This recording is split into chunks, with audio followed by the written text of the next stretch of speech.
I'm going to revisit this Lenovo Yoga 10 tablet. This was purchased by a client of ours about 4 months ago.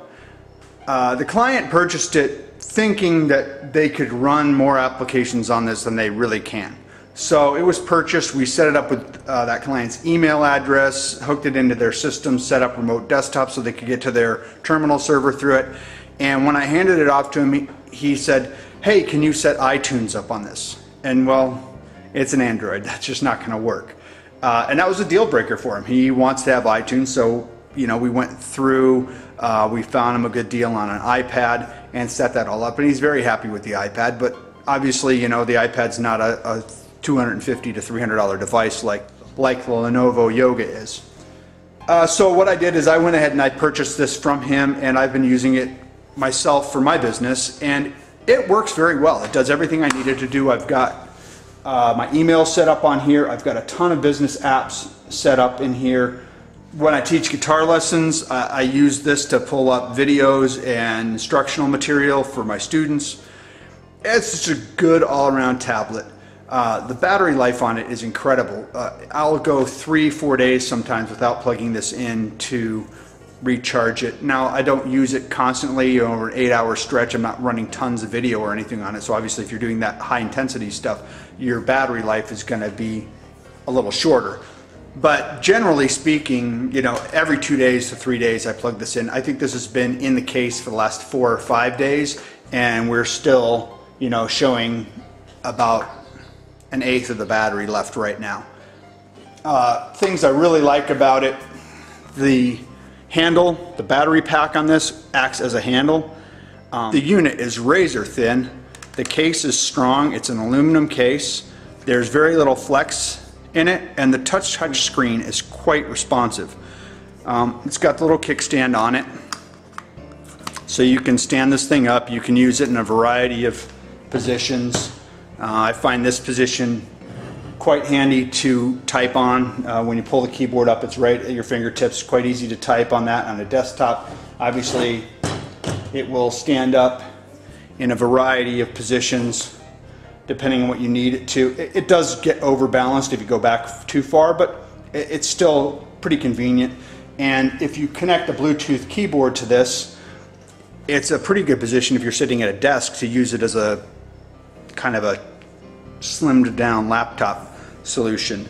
I don't play video games on this though, so I don't think this would probably be a great thing for video gaming. It doesn't have a lot of horsepower, but for business use it's been great. I use push bullet quite a bit on this. I've done some mapping on it. I use some project apps, Simple Mind, project scheduling.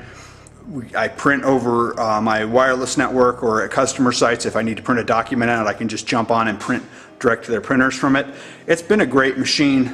Time tracking for the business, for hours for billing.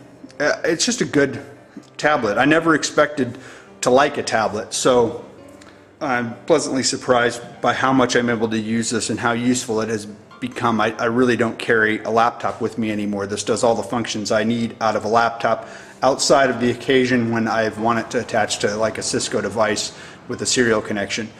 But generally, I do that less and less as we go through the years. More and more systems are run through web GUIs. We just don't usually do a lot of console work on routers and firewalls these days anymore. So I've got Kingsoft Office installed on here, so I can create Word documents and basic spreadsheets on here. I just don't do it a lot. It's mainly for surfing, for research, for email, and like I said before, we'll track project management as we're doing a project on this. I've got more apps on this than I care to even think about right now. And it's been good. It'll run Office 365. I haven't set it up on here yet, but I have set Office 365 up on other Android devices, so it does everything we need it to do, and the price point isn't really that bad for around $300. It's a pretty nice unit. Obviously, if you're into reading, Kindle, Nook apps, those things all work on here as well. So that's it. I just wanted to come back and review that real quick for everybody. I know I posted a video quite a few months ago about it when I first got it, and I didn't have a lot of experience with it. I just basically ran through what you got in the box, but it's been very nice. If I have a customer that needs an Android tablet, I'm not going to hesitate to recommend this to them. It's been robust.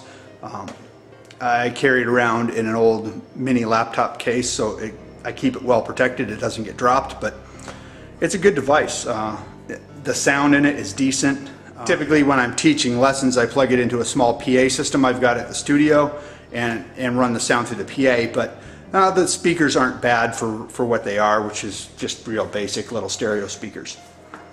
So I suppose that's it. That's the Yoga 10. 4 months in, 5 months maybe in. It's been a good machine. Battery life is great. And thanks again for watching. Thanks to everybody for subscribing. I really appreciate it. And if you haven't subscribed, please subscribe below. Thanks. Bye.